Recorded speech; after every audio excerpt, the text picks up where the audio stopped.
Third part নিয়ে চলে এসেছি আমাদের বাড়ির গুরু পূর্ণিমার লাস্ট দিন। এখানে আমি শাড়ি পরে সুন্দর করে সাজুগুজু করে নিয়েছি। আর এখানে দেখো আমার জামাইবাবু, দাদা, বৌদিমণি সবাই গল্প করছিল।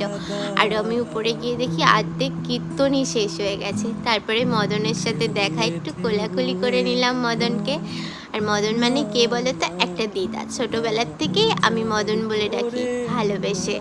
সবাই এক একটা নাম দেয় না, তো আমিও নাম দিয়েছিলাম। একটু আজব হলেও নামটা কিন্তু সুন্দর, তাই না বলো? এখানে সবাই মন খুলে নাচ করছিল মনের আনন্দে। কি সুন্দর তাই না?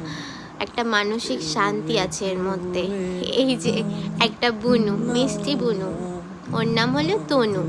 এই যে সবাইকে এখন প্রসাদ বিতরণ করা হচ্ছে। আমরাও প্রসাদ খেতে বসে পড়ি। এই যে প্রসাদ খাচ্ছি, সেই হয়েছিল প্রসাদগুলো। তারপরে আমরা ঘরে চলে যাই। টাটা।